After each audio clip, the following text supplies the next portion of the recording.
After finishing work on a Saturday and returning home, only my younger daughter was there, left behind. My husband had taken off with our eldest daughter, whom he had been doting on. When I called him right away, he said, "I've decided to take Angela to New York for modeling.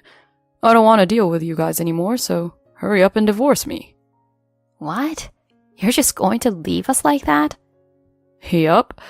That unattractive kid and you who gave birth to her are useless to me now. I'm going to make it big with my gorgeous Angela, so don't bother contacting us." "Is she with you? Let me speak to her." Then I heard the voice of my eldest daughter on the phone. "I'm happy with Dad, so I don't need you or my plain little sister anymore." While I was speechless at her giggling, my husband got back on the phone. "Got it? Go ahead and live a miserable life by yourselves. All right then, make sure you sign the divorce papers." Stunned by the abrupt end of the call, my younger daughter tugged at my sleeve. "An unattractive girl like me isn't his daughter. He said he didn't want me." I finally exploded in anger. He only showered affection on our eldest and left us behind. On top of it all, he even left an indelible mark on our youngest. I vowed to hold him accountable someday. "Just wait and see." I contained my anger and told her, "It's okay. I'll make sure he regrets this." 10 years later, an astonishing turn of events unfolded for us. I'm Teresa, a 46-year-old single mother of a 16-year-old daughter named Nadia. Actually, I have another daughter, who's an older sister to her. Let me start my story by explaining why I'm living only with one daughter. I got married once at the age of 25. My ex-husband's name is Ryan. He was a professional photographer. When I started working, I was chosen as a hair model for a salon. He was the photographer at the shoot and asked me out. That was how it all began for us. He was into fashion and cared a lot about appearances. He honestly told me that he fell for my looks. 2 years into our relationship, he popped the question. "Babe, will you marry me? I'll surely keep making you happy." "Of course. I feel so lucky to have you." His job and income weren't steady, but since I had a good job at a major company, I wasn't too concerned. "I want a kid right away. A girl would be nice. I want to doll her up a lot." "Boy or girl, either would be adorable for sure." I'm so excited. 6 months after that conversation, my pregnancy was confirmed. When we found out it was a girl, he jumped up and down with joy. "Well done, love. Surely our girl will be cute because she's ours." During my morning sickness phase, he helped with chores and took care of me a lot, and eventually I gave birth. What came into the world was an adorable girl with big, deep blue eyes. We named her Angela. While he was good with chores, he didn't help much with childcare. When Angela was in a good mood, he held her or took photos. But when it came to changing diapers or making milk, he suddenly disappeared. I found it frustrating, but I did my best to take care of our baby. By the time Angela turned 3, she had grown quite adorable, and people praised her prettiness. Ryan was ecstatic about it. "She could become an actress or a model in the future. She's so cute." Yeah, maybe. But we should support whatever path she chooses. Around that time, I found out about my second pregnancy. It was another girl, and he was overjoyed again. "I'm sure she's going to be cute just like Angela. They'll be talked about as beautiful sisters." Handling pregnancy while raising Angela was tough, but I survived and gave birth to a little girl. However, she didn't resemble Angela as Ryan expected and had slanted brown eyes. Still, she was undeniably cute. I cradled her and showed her to Ryan. Suddenly, his expression twisted. What the heck's wrong with her? She's got brown eyes. Shush. She's our beautiful child. Here, hold her. You and I have blue eyes, so why does she come out with brown? Ugh, her eyes are slanted too. I'm disappointed that such an unattractive baby came out. Oh my god. How dare you say that? God darn it. The dream of having sibling models is over. I have to take care of Angela, so I'm leaving. Just like that, without even discussing the name of our second daughter, he took Angela's hand and left the hospital. And don't worry, you have a bright future ahead. I'll do anything to protect you. I named her Nadia and hugged her tightly. After I was discharged, life as a family of 4 began. Ryan only doted on Angela and never paid attention to Nadia. He'd give Angela heaps of presents on her birthday, but didn't even remember Nadia's. So, I always made sure to prepare as many gifts for her. I constantly warned him about the unfair treatment. Stop discriminating against one daughter over the other. They're both our precious kids, you know? Oh, shut up. I don't need to bother with that unattractive one. Are you seriously saying that?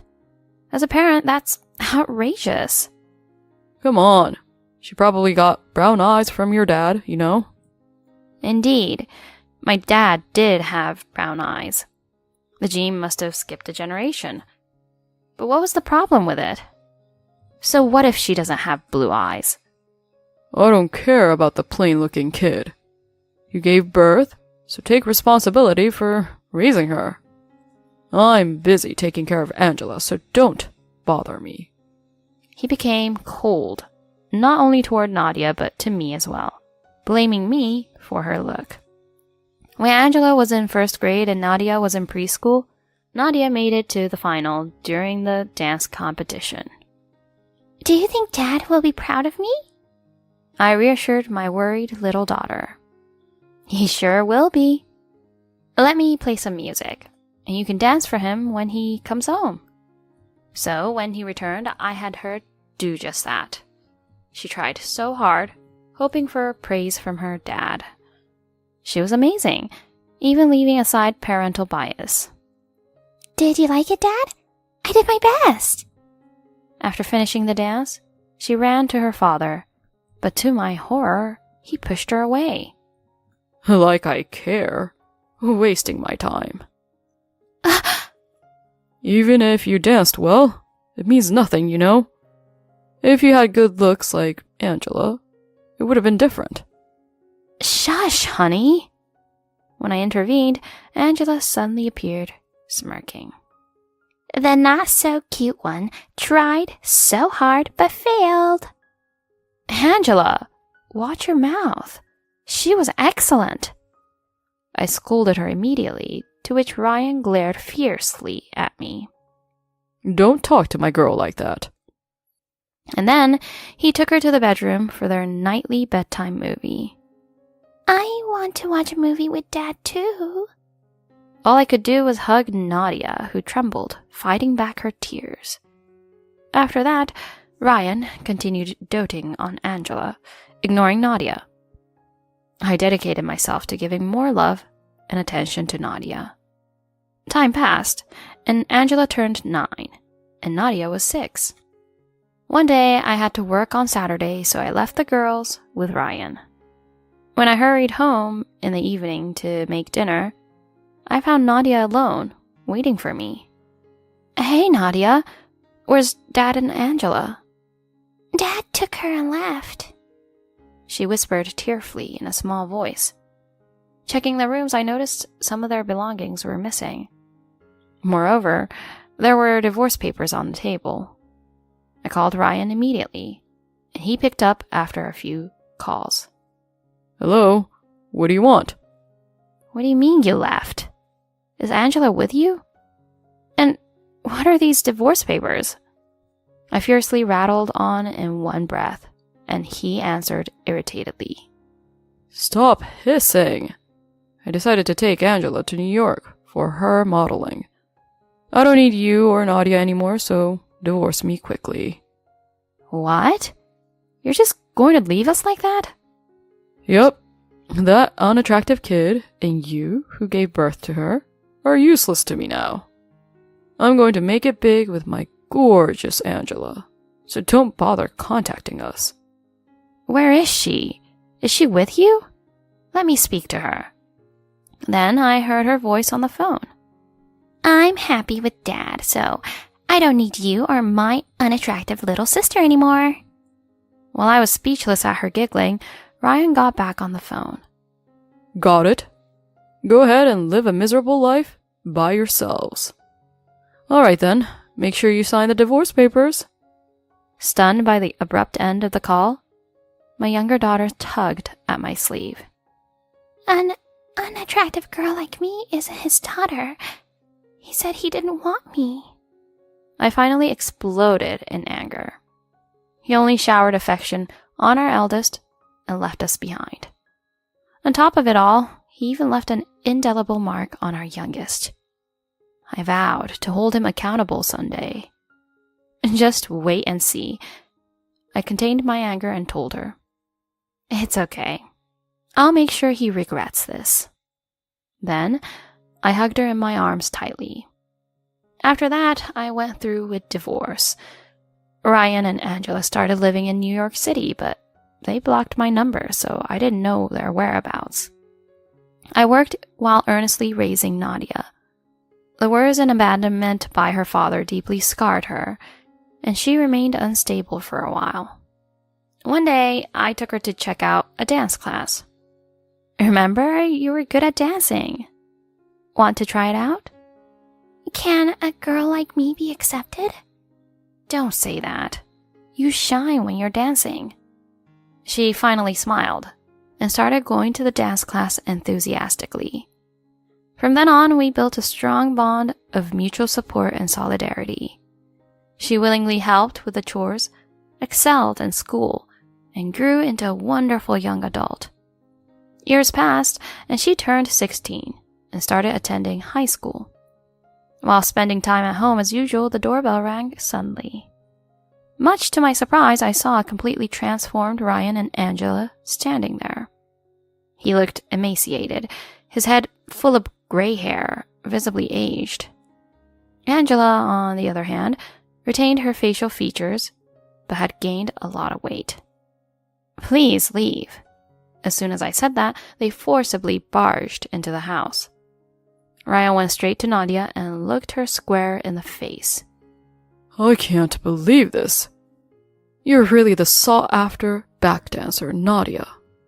She had grown beautifully over the past 10 years. Moreover, recognized for her dancing style, she had been working as a backdancer of top-rated musicians.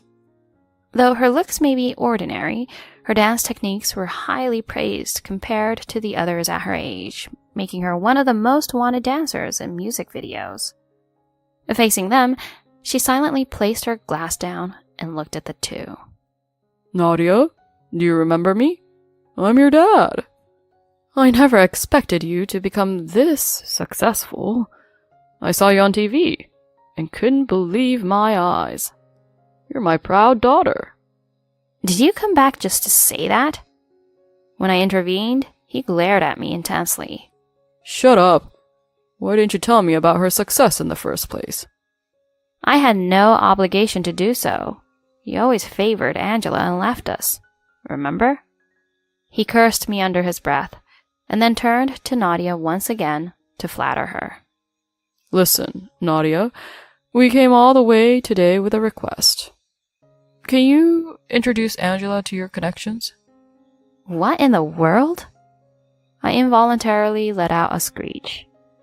Then, Angela interjected, her nostrils flaring. I've been auditioning for music videos and stuff, but I never get called back.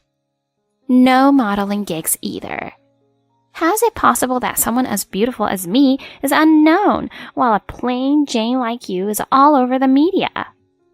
Nadia was quietly eating dinner while staring at the two, but she hadn't said a word.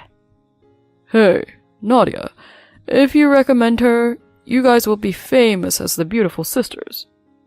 I'm begging you. You must know all sorts of people in the industry. So, it's easy, right? Darn right. You gotta hook me up. You must be happy that your sister's back, right? Things that came out of their mouths were beyond foolish and almost lunatic. Just as I was about to shut them off, Nadia quietly spoke up.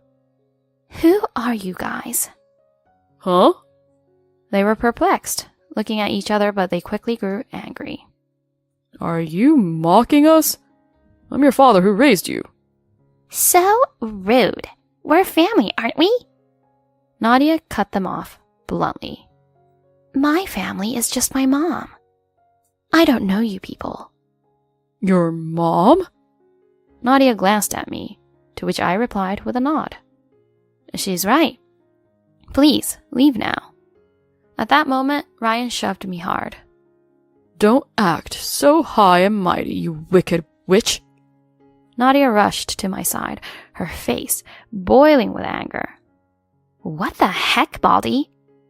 Baldy? He was shocked by her direct insult. Nadia continued fiercely, paying no attention. Let me tell you something. You used to hurl insults at me and irresponsibly abandoned me and Mom. Do you have any idea how I felt back then? I'll never forgive you. I'll never acknowledge you as a father. He gasped and fell silent. She turned her attention to Angela next. And you? What the heck happened to you? You let yourself go and you're looking like a walrus. You probably never put in any effort, did you? Do you think someone like that can become anything? I'm bored listening to your nonsense. Walrus? Are you saying I'm big? Her plump face twisted in anger, but Nadia didn't stop. Do you have any idea how hard I've worked in these past 10 years? Mom always believed in me and encouraged me. I am who I am now thanks to her. Oh, sweetheart. You just came here trying to suck up to me, but you're strangers. Get out of here already, you trash. Ryan and Angela flinched at her ferocious expression. I immediately grabbed my phone, showing the screen to them. If you don't leave now, I'll call the police. Please, no need to do that. But listen to me, Teresa. Our life's tough these days. You have a good job and Nadia's making a lot too, right? Can't you help us a little? All right, I'm calling in 3, 2, 1. Angela, let's go. And so they finally left with their tails between their legs. What I heard from distant relatives was that Ryan took Angela to NYC to become a model. However, the competition was much steeper than he ever imagined, and she wasn't able to get any offers. She didn't give up and kept auditioning, but being spoiled by Ryan inflated her self-esteem. Moreover, there was no one to manage her lifestyle, so she ended up with that body shape. Ryan earns a meager income as a photographer, but it all disappears in her food expenses. Nevertheless, they came to us trying to seize an opportunity. I hear that he's still determined to make Angela a celebrity, but it's likely an impossible dream. Not putting effort into anything to polish her skills, her overconfidence won't sustain her as a working professional. They'll probably continue to struggle ahead. On the other hand, I have a fulfilling life with Nadia. Mom, I'm going to spoil you rotten from now on, she declares happily. It's all right. I'm just happy to see you shining and enjoying what you love. As we talk, that's her dancing powerfully on the TV screen in front of us. My abusive husband realized a crucial point after I finally left him. Despite his efforts to fix it, he sunk into the dark abyss. It looks like my company is going bankrupt. Oh, that sucks for you. Why did the performance suddenly go south? We were managing the finances before, but now it's too much for you to handle it yourself, right? What are you talking about? Don't you know who was keeping your business afloat? Obviously, my employees. At first, yeah. What do you mean? I'm Irene, a 52-year-old full-time homemaker. I used to be a banker before marriage. My husband Rob and I have 3 amazing daughters, and we live together with my mother-in-law. Since I got married young, my eldest daughter is already a full-grown working adult. The younger ones are both attending college. Rob runs a company he inherited from his late father. When we were dating, he was a caring and earnest boyfriend. But right after marriage, he changed completely. Well, maybe it was his true nature I was blind to all along. It was about 3 months after we got married. Hey, didn't I tell you to iron my shirts? Sorry, my morning sickness has been awful lately, and I can't move around much. Listen, pregnancy isn't an illness. Don't slack off. Fine, I will do it right away. Jeez, you're such a useless wife. Soon after we were married, I got pregnant and struggled with daily tasks due to a severe morning sickness. Instead of being concerned, Rob started to yell at me for it. My mother-in-law Diane, who was very quiet and reserved, obediently followed his lead. She never defended me and turned a blind eye from out of fear whenever I was berated. Mom, she has become such a lazy wife because you spoil her. Oh, okay. Irene, please do a better job from now on. Yes, Diane, I'm sorry. Conversations like that, where Rob criticized me and prompted her to follow his directives, happened almost every day. Even after the birth of my eldest daughter, his verbal abuse didn't stop. Instead, it got worse. When I was pregnant with my second and third daughters, he never lifted his fingers to help me. Despite morning sickness or struggling to move with my big belly, he scolded me not to use my pregnancy as an excuse and forced me to work. When he was in a foul mood, he even hurled objects at me. I've thought about leaving him numerous times due to the unbearable lifestyle. However, raising 3 small children alone while working would have been too difficult. I also worried about their emotional well-being and overall development in a single-parent household. Because of those concerns, I endured the hardship. Rob always desired a son to be his successor, but we only had daughters. Just because they are not boys, he had never shown any affection toward them. When they were all grown up, he constantly nitpicked about their life. Jeez, did you buy new clothes again? I bought them with the money I made from my part-time job. If you have money to splurge, then contribute to the house. It's normal to want to look nice at her age, you know. Let my sisters do what they want. Shut up! You are a freeloader who doesn't even have a job, so don't talk so high and mighty. I told you many times, but I'm a remote worker. I'm not a freeloader. Besides, I do contribute financially to the house. Huh, whatever that means. By using a neologism, you think you can get away with it. You girls are all despicable. My eldest daughter, Megan, worked in an IT-related field from home and contributed more than enough to our household expenses. She was a responsible, family-oriented girl who spoke her mind clearly, unlike me, who was unable to argue against Rob. However, he didn't recognize her good traits or the earnest efforts of our other daughters, who studied hard for their dreams. They disliked him since they were old enough to understand. Those weren't his only complaints about them, but he also scolded them for wearing makeup and going out with friends instead of working, just like he treated me. His attitude toward Diane remained the same. Mom, why don't you say something instead of standing silent? I'm the only one who notices the flaws in this family. Seriously, give me a break. You guys need to manage money wisely, okay? When Robin wasn't around, Diane was more of a supportive type. And truthfully, our relationship wasn't bad. Initially, I was frustrated by her passiveness, but after many years together, I came to know her well. It was heart-wrenching to see her being treated harshly by her own son. One morning, the whole family was gathered around the table for breakfast. Rob's mood was particularly foul. Yuck. What's up with this coffee? It's like coffee-flavored water. I made it weaker because your last health check showed high blood pressure. Don't talk back. Mom is making an effort for your health, so why do you have to scold her? Don't interfere, you freeloader.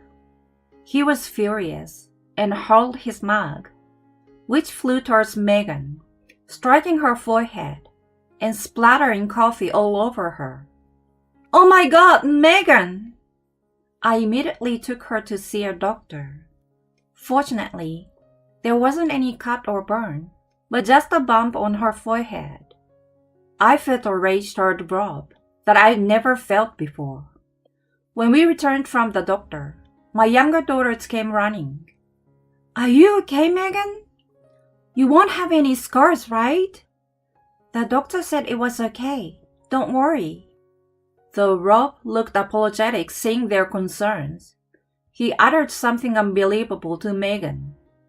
It's your fault for not dodging it. It was the final straw. Enough! What the? I'm done. I want a divorce. Oh yeah? I was fed up with you lazy cow anyway. Perfect.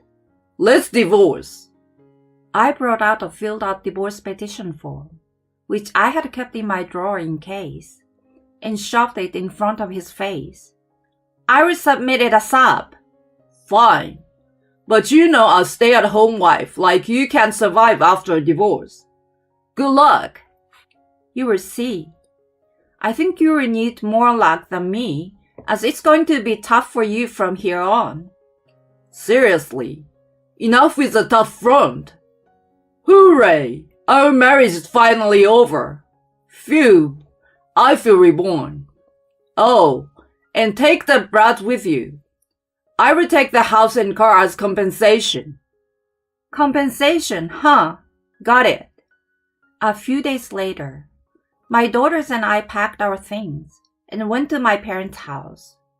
I could endure the abuse as long as it was directed at me. But when Megan was harmed, I reached my limit and finally made up my mind to leave him.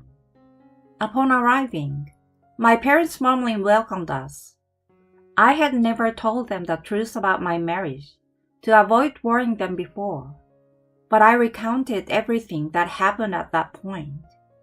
They were devastated and sounded almost disappointed that I didn't return sooner, but they quickly changed their tone and comforted me for putting up with him for so long. I felt a tremendous weight lifted from my shoulders and couldn't help but cry. A few hours later, Megan popped into my room. Mom, I have something I want to talk to you about. Sure, what's up? Well, it's about my job. I'm thinking of quitting remote work. Do you mean what I think you do? It's just as you are thinking, Mom. The incident with Dad really sucked, but now we are staying here. This is a good opportunity for me to change. We're no longer connected to that house, so it's up to you to do whatever you want. I thought so. Despite everything, he's still my dad, so I just wanted to chat with you first. In the days leading up to moving, I was fully occupied with preparing for the divorce and packing, which left me completely drained. However, having a positive conversation about Megan's intention brought me a sense of relief and comfort. 3 months after leaving Rob, I utilized the qualifications I diligently obtained during my time as a housewife and started working from home. After finishing my morning tasks, I took a break and opened my phone, only to find over 100 missed calls in the call log. Megan advised me to have a separate phone for work, so I generally avoided checking my personal phone during work hours. It was an unprecedented number of missed calls. Opening the details, all of them are from Rob. It was a shocking amount of persistent calls, but I knew why. As I pondered the screen for a moment, yet another call came in from him, so I reluctantly answered. Hello, Irene? You better explain to me what's up. What are you talking about? Don't play dumb. He sounded quite agitated right off the bat. It looks like my company's going bankrupt. Oh, that sucks for you. Why did the performance suddenly go south? We were managing the finances before. You don't even know how to do them, right? What are you talking about? Don't you know who was keeping your business afloat? Obviously, my employees. At first, yeah. What do you mean? Well, initially, your employees handled the finances. But as the sales kept dropping, they sensed trouble and consulted me. How is it possible to drop when most of the deals were from my dad's connections? Those had all faded away. So Diane and I put our heads together to manage the company for its survival. God damn it! Some incompetent employees messed up the deals. What nonsense! It's because of your arrogance towards your clients that contributed to losing them. The sales were never as high as you imagined. No way. We managed to avoid losses by trimming down, but after deducting taxes and necessary expenses, like employees' salaries, the company's savings were almost zero. It turned out that Rob had no sense of business. Moreover, he behaved at work just like at home.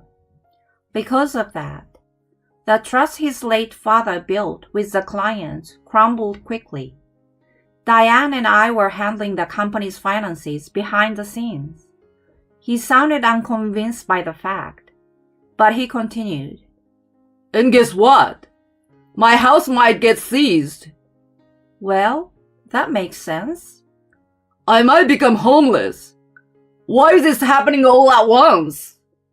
Maybe because you haven't been paying the mortgage. If you are handling the finances, you should have managed the mortgage too. Oh, please. With your company's sales, we couldn't cover it. Who do you think was paying for it? Mom? No, it was Megan, the one you called a freeloader. What? I doubt you ever listened, but she's running her own business, you know. That can't be. A woman doing that. Come on. There are plenty of female business owners out there nowadays. It's probably not that big of a deal. She started our venture company right after university. It did well right from the start, and she wanted her own office. But once she found out about the loan, she turned our home into her office and paid it for us. Then why is the house suddenly getting seized? It hasn't been used as an office anymore since she moved out, right? So why would she continue to pay? Well, then just come back and use it as an office again. Too bad. She already has a proper space she rented and doesn't work remotely anymore. What the heck is she doing without my permission? It's her own company she set up. So is it normal she decides? No, she should have consulted me, her father first. After making her shoulder the loan for years, you've got some nerve saying that. I'm her daddy, you know. It's time to pay back for raising her. Continuing in a frantic and demanding tone, he was desperate, trying to somehow get help. But the conversation became increasingly incoherent from here on. Then let her take over my company and rebuild it. The younger ones can handle her business, right? They both have dreams of becoming a doctor and a lawyer. Don't get our children involved in your drama. You're just a homemaker, so don't order me around. I'm actually working now. I got a qualification as a financial planner, using the accounting experience for your company and as a banker before. What's that? In simple terms, I'm a money professional. I'm currently working in financial consulting. The fact that I'm where I am now is, in a way, thanks to you. It's just a frivolous thing anyway, right? If that's what you think, that's fine. I don't owe you any explanation. You've gotten quite conceited. Anyway, we have no intention of helping you at all. I hung up in the heat of the moment, and for the next few days, there were no calls from him. But a week later, he reached out to me again. Hey, when are you going to pay the loan? It's in your name, so you should be paying it, right? I received this house as a compensation from you, so you should pay the loan too. You decided that yourself. And to begin with, I have no fault in paying you any compensation. You ruined the family. That was you, you know. What are you talking about? You've been involved in an affair with one of your female clients, right? How do you know that? Her husband seems to be furious, so good luck dealing with him. I had an inkling about his affair for a while. Frankly, I didn't want to get into a long drawn-out battle, so I had no intention of claiming alimony. However, the woman's husband was extremely upset and contacted me to confirm the facts. I informed him that I was already in the process of divorcing Rob and had no intention of engaging in a legal battle. He was free to act as he wished. Later, I heard there was some altercation between them, and apparently, Rob was warned to stop the affair or face consequences. He also had to take out a loan to make the mortgage payments. However, his company eventually went bankrupt. His house was seized, and he ultimately became homeless. As for Diane, I had informed my brother-in-law of the situation when I left. Therefore, she had already moved in with his family and managed to avoid being involved in Rob's scandal. To tell you the truth, she had also suffered severe emotional abuse from her late husband. Rob grew up just like him and treated her and me in the same manner that his father did. Diane, despite being hurt by Rob's actions, always supported him. After all, he was still her son, no matter how badly he treated her. But at the time of our separation, she reached her limit as well. My brother-in-law grew up with the opposite personality from Rob and had always been concerned about her. He and his wife had always asked her to move in with them, but Rob didn't allow it. Perhaps he was eyeing her inheritance. His plans completely fell apart later on. Diane, my daughters, and I kept in touch, and she told us what happened. Mom, please help me. My house has been taken away, and I'm drowning in debt. Yeah, I heard. You've received a lot of Dad's inheritance, right? Give it to me. Sorry, Rob. That money was already gifted to your brother and the grandchildren. What?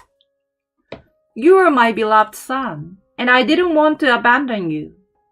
But your behavior so far has been so terrible that I no longer see you as my son. You're kidding, right? He thought he could rely on her inheritance, but he had already given it away. In the end, what was left for him was just a crumbling company. He was pushed away by his mother, who was his last hope, and found himself deeply in trouble. Since his company closed down, he has been working part-time at a factory, struggling to repay debt. He now leads a lonely life in an apartment. As for me, I live happily with my parents and daughters. My second daughter will soon start her residency in a nearby hospital, and my youngest will be a rookie lawyer. Megan finally has her own office. The number of employees is increasing as her business grows. It's incredible you have such a nice office. I'm so proud of you. I've come this far because of you and Grandma. What do you mean? You guys work hard to rebuild Dad's company, right? Yeah, it was really tough at that time. Seeing that, I thought I should also work hard for my family, so I started the company. You saw it that way? Also, it was to show off that male chauvinist father of ours. I see. But to be this successful, it's quite an achievement for sure. I guess I have more business sense than Dad, huh? Clearly, you win hands down, no matter how you look at it. My daughters went through hard times, but they've grown into such kind-hearted girls who always think of me. I've managed to endure this far thanks to them. My own job has taken off, surpassing the salary I earned as a banker before. And now, I have a comfortable life without much hardship. When I was with Rob, we led a frugal life. I couldn't buy things I wanted and wasn't even allowed to freedom of shopping or going out. I still try not to splurge, but having money and time to spend freely certainly enriches life. I'm still in touch with Diane, who is enjoying a peaceful life with her youngest son and his wife. She endured her late husband and Rob's emotional abuse for years. But knowing she's finally able to live comfortably brings me a huge relief.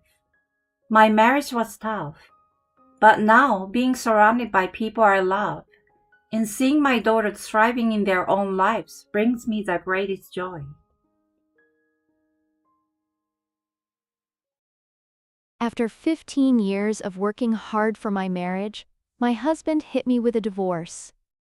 I happily handed him the keys to his own downfall. I've decided to divorce you. What the heck? I'm getting remarried to my mistress, so I don't need you anymore. Out of the blue, my husband hit me with a bombshell. But surprisingly, it worked out well for me. Oh, really? Well then, goodbye. I'm Holly, a 48-year-old housewife. I've been married to Toby for 15 years. We live as a family of 3 with our son, Max. We used to have my mother-in-law, Jenny, living with us. I had a full-time job before, but due to the need for Jenny's care, I resigned and moved in with her. Since then, I've been juggling caregiving, raising Max, and working part-time for our household finances. It's been super busy every single day. Time has flown by in a hectic blur. I've been very dissatisfied with my marriage because Toby doesn't do anything at home. He's dumped everything on me. Even though I've never had an experience with caregiving, he left me to take care of Jenny, who required an intermediate level of care, on top of handling our son and doing all the housework. Not only that, he often adopts a high-handed attitude. Hey, clothes are all scattered all over the place.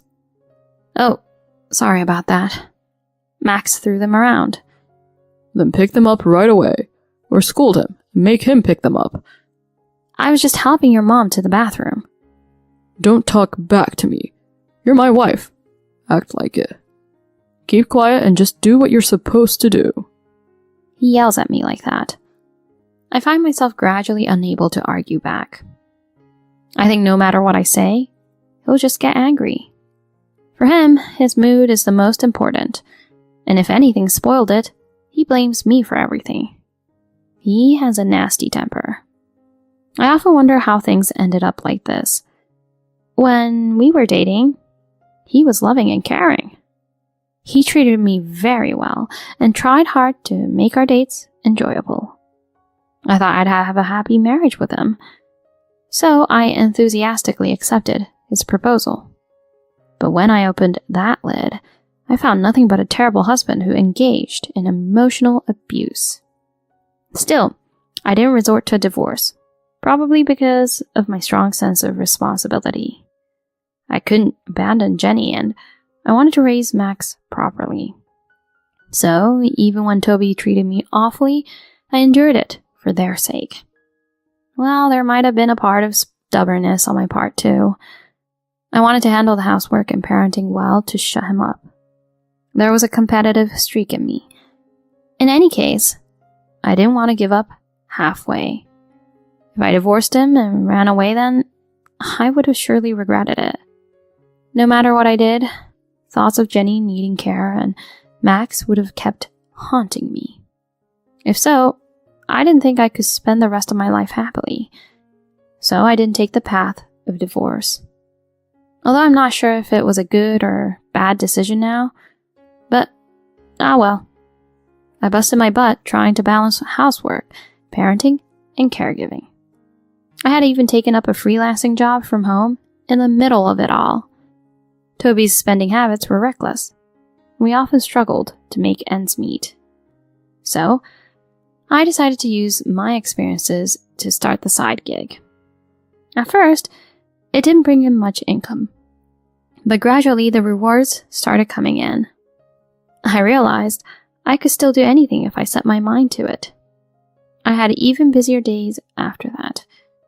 Jenny's health kept declining and she needed more and more assistance. That meant I had to be by her side for many things she couldn't do alone. Not just bathroom stuff, but even eating was becoming a challenge for her. So I cut the food into small pieces, and then I fed her. Toby didn't even react to it at all. Rather, he seemed to be avoiding his own mother. Don't let Mom be in the living room while I'm eating. It ruins my mood. How dare you say such a thing? She's your mother. Once she's like that, she's not my mom anymore. Anyway, take care of her out of my sight. He often came up with such selfish and unreasonable demands. On weekends, he always went out drinking, coming home completely wasted. He was loud, high-spirited, and reeked of booze, and honestly, it was a real hassle. Even though I was exhausted from a busy day, he summoned me, ordering me to bring him to the living room and such. Even if I ignored him, he kept yelling, so I had no choice but to obey. That kind of thing happened all the time. It felt like I had another big child besides Max. Other than that, whenever he was in a bad mood, he immediately started berating me. You're too plain, you know? You've abandoned being a woman. It's terrible. Can't you try a bit harder? Why did he need to say such a thing? I didn't have time or money for myself. And that was all because he didn't do anything and splurged for himself. Buying expensive clothes, cars, you name it. And I was always stressed about it. In that situation, I couldn't afford any luxuries. And even if I could, I didn't even have time to do something for myself. I wondered if he didn't understand that or if he was intentionally making snide remarks, but either way, I thought he was a jerk. I swore to myself that I was going to give him a piece of my mind one day. I hoped for the day to come sooner rather than later. Then I told myself to responsibly take care of Jenny until the end. I was pushing through with a rebellious spirit against Toby and a sense of responsibility for caregiving and parenting. Still, the tough times outweighed the good.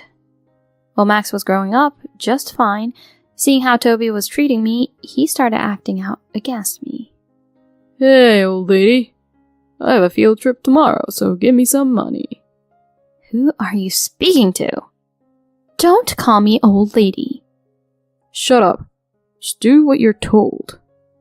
Yep, totally the same tone as his dad. I couldn't stand being spoken to like that by my son. And most importantly, I was concerned about him growing up with that kind of language from a young age. Max, you need to use more polite language. When you grow up, you're gonna face some struggles yourself, you know. Ugh. Don't lecture me, old lady. I'm telling you to stop that.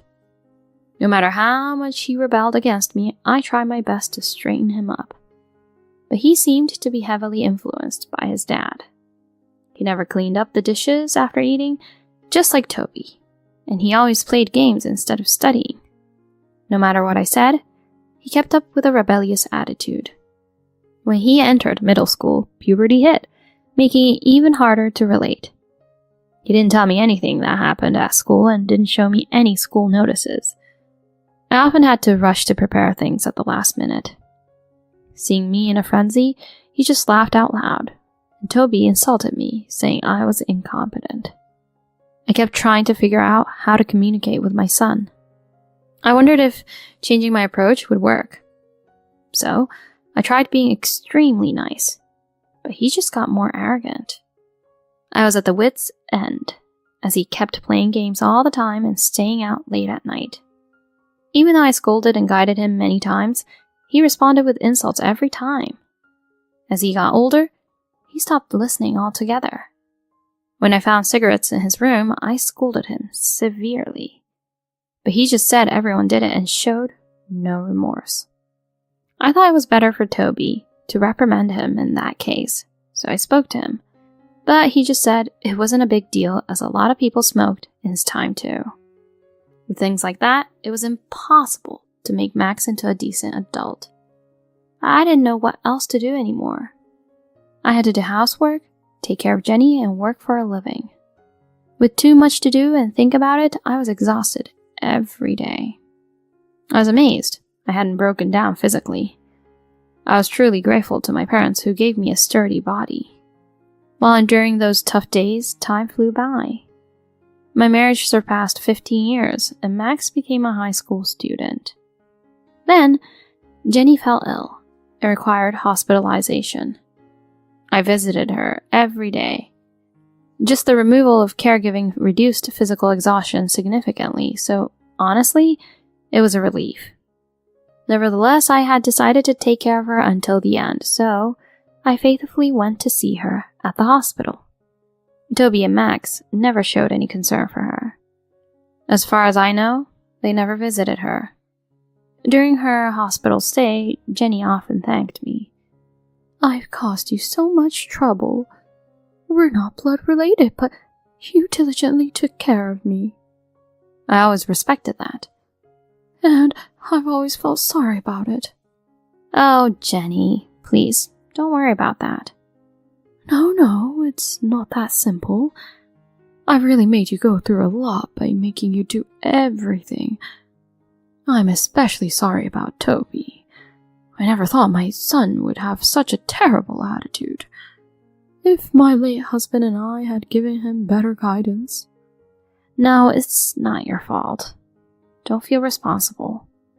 The conversations we had during that time were meaningful to me. She appreciated my efforts in caregiving, and I felt that my hard work wasn't in vain. It felt good that I was rewarded like that. She stayed in the hospital for 2 months. Then, one day, her condition worsened, and she passed away. I'm glad to this day that I was with her in her final moments. Toby and Max didn't even show up. I despised them, wondering if they were truly blood-related families. I wanted them to at least show their faces at the end. After that, I proceeded with arrangements and preparations for Jenny's funeral. Of course, Toby didn't do anything and left it all to me. I expected it, so I took charge and moved forward on my own. I was able to send her off in a beautiful service. Afterward, I sorted out her belongings and handled various procedures. Finally, I thought I could take a breath. But then I noticed Toby acting suspiciously, doing something secret with Max. Whenever I entered the living room where they were talking, they would stop and act fidgety. And when I left, they would huddle together again and talk about something. I wondered what they were scheming. Well, whatever they were up to, it didn't concern me anymore. I had learned not to expect anything from them. No matter how strict I was with Max, his personality didn't change. Toby continued his high-handed attitude towards me, and our marital relationship was non-existent. There was nothing more I could do about them. If they were planning something, I decided I'd take action too. I started making preparations. And then about 2 months passed. It was summer vacation at that time, and since Max was home all day, I started working at a cafe. When he was at home, he gave orders just like Toby. That made it impossible to focus on work. So I went to a cafe to finish it. Even though it was a short time, I could concentrate and complete all by the afternoon. When I thought I'd stop by the supermarket before heading home, Toby suddenly called me. It had been a while since I received a call from him. Surprised, I answered the phone. Hello, what's up? Where are you? I'm on my way home after working at a cafe. Carefree, huh? I mean, what work? You were just sipping coffee without a care in the world, right? What do you want? Did you call just to make fun of me? Oh, right. I did have something to tell you. I've decided to leave you. What the heck? I'm talking about getting a divorce. You can't just drop something so serious out of the blue. And what about Max? I don't need you anymore since I'm remarrying my girlfriend. Well, I guess it's tough for you to be suddenly dumped like this, but hang in there. He dropped a bombshell out of nowhere, but surprisingly, it worked out well for me. No, really. Well then, goodbye. Huh? I said goodbye. We're divorcing, right? Oh, sure, but you're taking this surprisingly lightly. Well, I've been wanting it for a while, you know. What? I can't keep going with a lowlife like you. Now that your mom's gone, you probably think you can just discard me, right? But once I bid farewell to her, I planned to leave you too. Don't act like you're the one in control and dumping me. Oh, is that so? But you don't have any income, and your future looks pretty bleak from now on, doesn't it? Maybe you're putting on a brave front, but our paths diverge when it comes to it. Who knows? Well, you can believe whatever makes you feel better. You sound so smug. I have nothing more to discuss, so let's handle it through the lawyers from now on. Lawyers? Where are you going to get that money? I said, we're done talking. You're bothering me, so I'm hanging up. Hey! I forcefully hung up the phone. Then I immediately booked a hotel room and stayed overnight. After that, I put my plans into action. To tell you the truth, I had already rented a place to live after separating from Toby. It was ready for me to move in any time, so I relocated the next day. I quickly bought essentials, making it possible to live for the time being. Then I contacted the attorney I had consulted and asked him to proceed with the divorce. A few days later, Toby called. What do you want now? What the heck do you think you're doing? You sent a mass email to my company. Well, everyone at your workplace should know what you've been up to until now. You've been emotionally abusing me for a long time, and there's also the matter of your affair.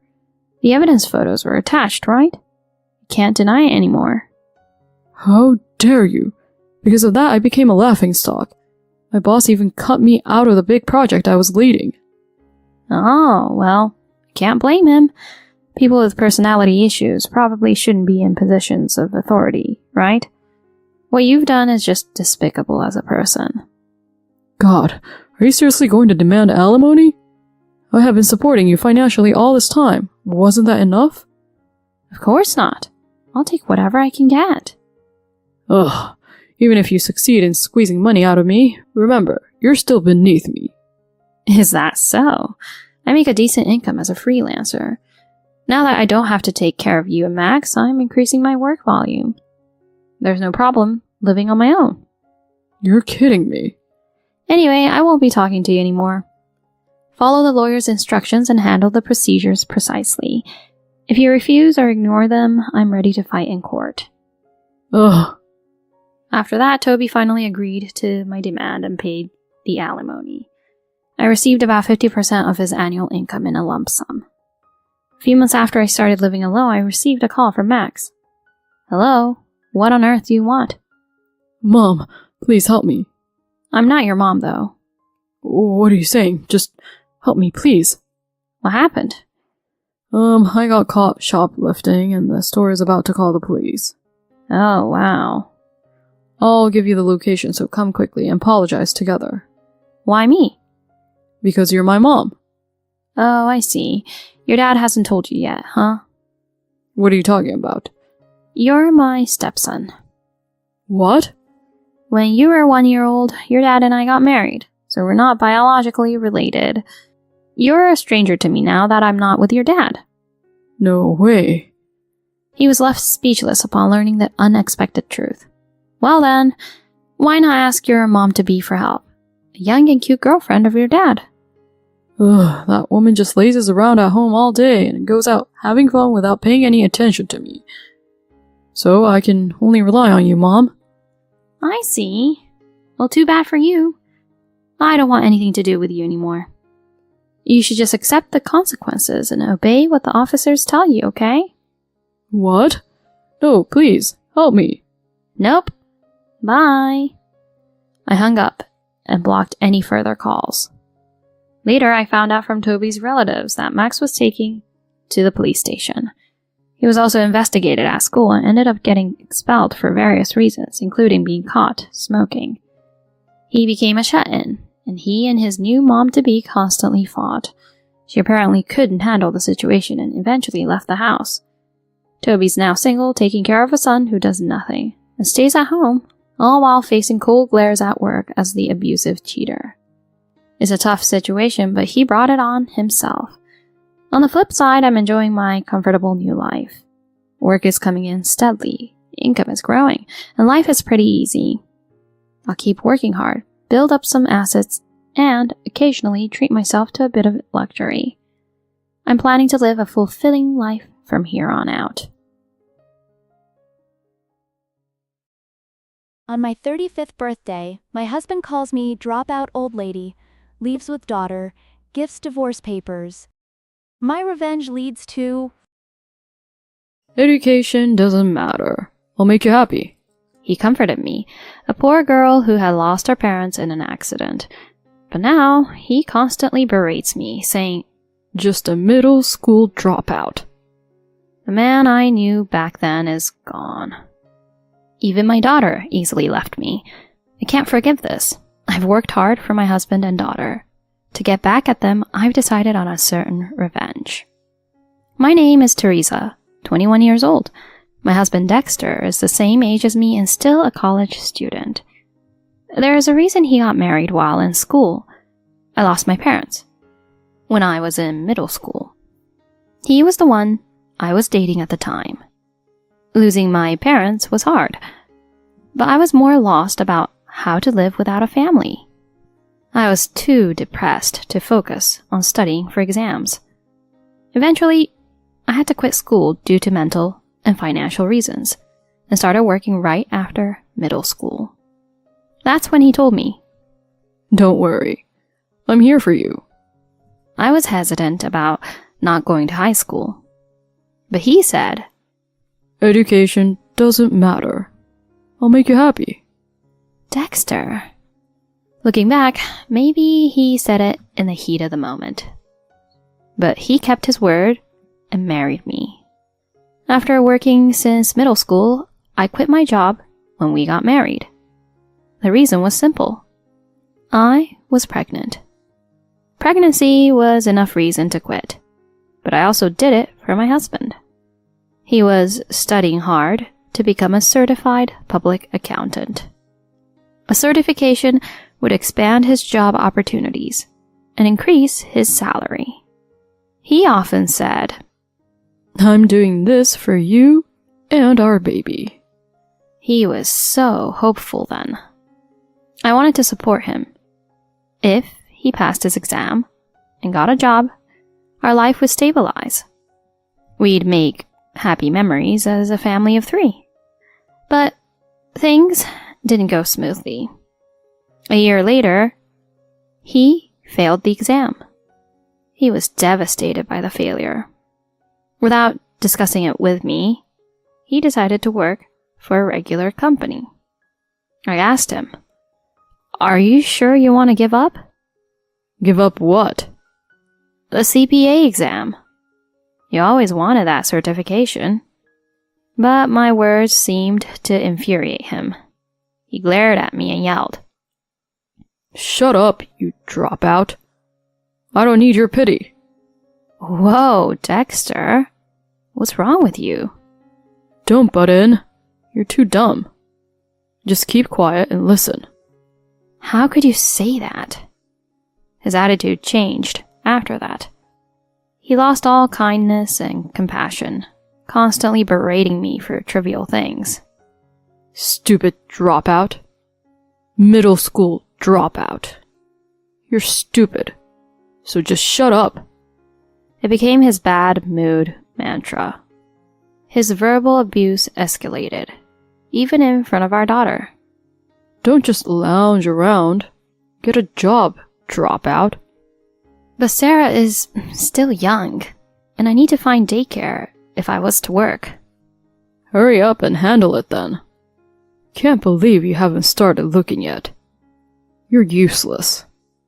There's plenty of jobs, even for idiots like you. I'm sorry. I apologized, and he smugly turned to our daughter. Poor Sarah, having a useless dropout for a mom. He took advantage that she was still too young to understand his words. He spoke kindly to her and never raised a hand against her. That was my only solace. After quitting his studies, he often went out with our daughter, leaving me behind. I found a job and got busy, spending less time with Sarah. 10 years passed. It was my 35th birthday. Dexter hadn't celebrated it in years. I bought 3 cakes, hoping for a modest family celebration. I'm home. Sorry I'm late. I brought cake. But Dexter ignored me. I was used to his silence, but I sensed something was off. Dexter? I asked. He handed me something. Right here. I've already signed it. Just need your signature now. What? As soon as I got home, he thrust divorce papers in front of me. I couldn't comprehend what was happening. Why a divorce paper? It's your birthday present. Be happy. Sign it already. Oh, wait a minute. What do you mean? If this is some kind of joke, this isn't funny at all. He snorted in response to what I was about to say. A joke? No way. You're just not needed anymore. Not needed? What do you mean? I only played the husband role because you were young and pretty. Now that you're over 35 and just a middle school dropout, I don't need you anymore. How can you say that?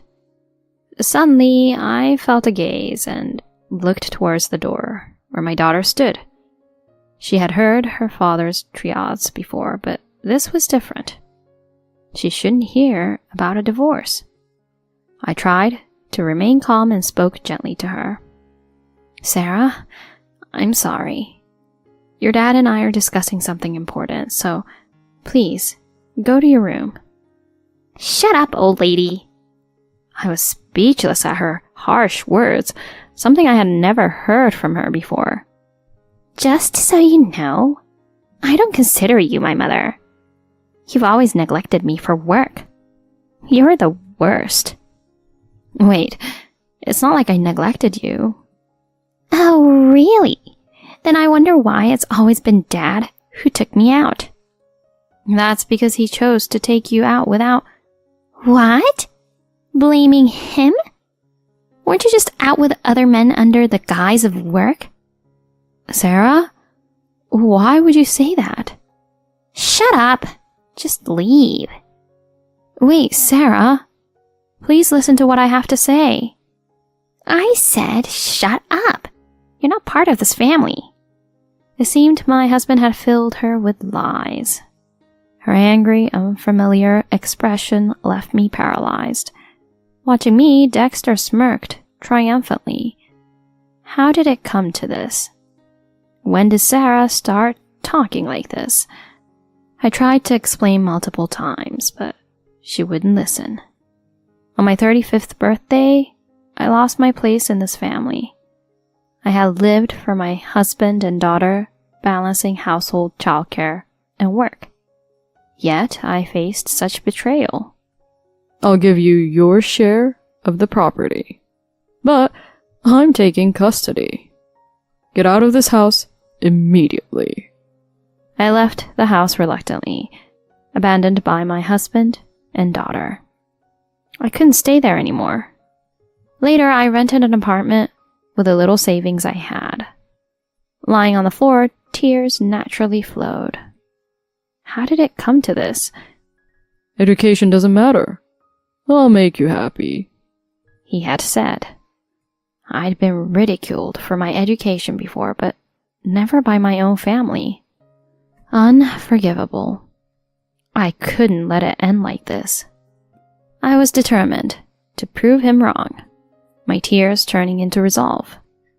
The days that followed were a whirlwind. My first goal was the high school equivalency exam, then college entrance. Working while attending college, I chose a distance learning program. Thankfully, I never hated studying. But college wasn't my end goal. I aimed for the CPA certification that my husband had failed. Can it really be this hard? How do I even answer these questions? The exam was daunting, but I read advice and stories from professors and those who had passed. Despite feeling like giving up many times, I was determined to outdo him. I wouldn't lose. After 4 years of relentless study, I passed the national exam. 3 years later, after various work experiences, I was finally hired at the consulting firm I'd aimed for. Hi, I'm Teresa. I'm looking forward to working with you all. There, I saw someone looking at me in shock. Teresa? Why are you here? Oh, long time no see. No way. You can't have that qualification. He approached me, visibly shaken. How did you cheat your way in? Cheat? I just studied and passed the exam. That's why I'm here. But you're just a middle school dropout. Is that what you want to say? Then a supervisor who seemed to have overheard intervened. Dexter, do you know Teresa? Caught off guard by his boss's sudden appearance, my ex-husband pointed at me and blurted out. She's lying about her background. Boss, she's faking her credentials. Faking her credentials? Because she's just an uneducated middle school dropout. The boss shrugged, looking perplexed. What are you talking about? She graduated from college, got her certification, and has experience. She's a former student of an acquaintance of mine. There's no mistake. That can't be. And how do you two know each other? Well, Frustrated with his evasion, I decided to speak up. We used to be married. What? Ignoring his wide-eyed look, I continued. Yeah, we used to. He served me divorce papers on my 35th birthday, said he didn't need a middle school dropout old lady anymore. He did that? Yes, well, it's true I was a dropout. But thanks to that, I was motivated to prove him wrong, study hard, and eventually get my certification. Now, I'm actually grateful for it. Not just the boss, but also the other employees who heard the conversation were visibly shocked. At that moment, I was sure everyone's perception of my ex-husband changed. From then on, he was looked at differently in the office. I heard he called his ex-wife Teresa an uneducated old lady. Seriously? Honestly, Teresa is more competent at work than Dexter. Totally. Dexter acts tough with juniors, but he's not that great at his job. Hearing these comments about himself, Dexter couldn't stand the office atmosphere and resigned the next day. He had always ridiculed others for being dropouts, but when the tables turned, he couldn't handle it. I couldn't help but find it pitifully amusing. This marked the completion of my revenge on my ex-husband. Not long after, my daughter Sarah came to see me. She must have gotten my address from her father. Now, a college student, she shook my shoulders and blurted out, "Mom, let me live with you." I looked at her coldly and asked, "Why?" "Why? Because Dad quit his job after you joined his company. It's your fault. Take responsibility." What are you talking about? I just got a job using my qualifications. I didn't inconvenience anyone. You've got to be kidding. Because of you, Dad had to quit. And now he's unemployed. How are you going to pay for my college tuition? I was utterly disappointed by her lack of apology, despite everything that had happened. I can't believe I had wasted my time as a mother for such a child. She hadn't changed a bit, just like her father. Taking a deep breath, I faced her and said firmly, "Honestly, I don't care about you." What? What kind of mother says that? A mother, huh? What are you talking about now? You chose to go with your father, remember? You said, "You're not part of this family." You said that to me. But I was just a child back then. I didn't understand. Now you're a grown-up, a college student. Yet you still can't comprehend right from wrong? Can't even apologize? I have no obligation to help an unreasonable daughter. I quit being your convenient mother. You're no longer my daughter. Wait, Mom! Ignoring her tearful, pleading eyes, I walked away. I haven't seen her since then. She kept contacting me, but I never replied. Overwhelmed by her unemployed alcoholic father, she eventually left home and dropped out of college. Now, she is drifting from place to place, doing odd jobs to get by. This experience must have taught her the hardships of earning money and the struggles of adult life. I hope she learns from life's injustices and grows on her own. Meanwhile, I've been doing well in my current company. Got remarried 2 years later to a kind, younger man I met through work. We were blessed with a child, and I recently took maternity leave. Despite the challenges of being an older mother, the joy outweighs them. This happiness with my new husband wouldn't have been possible without my past. In a way, I'm thankful for it. No matter how terrible the past, with effort, one can always change the future for the better. Having experienced this firsthand, I can now confidently say so. I look forward to building a wonderful life with my husband and our child.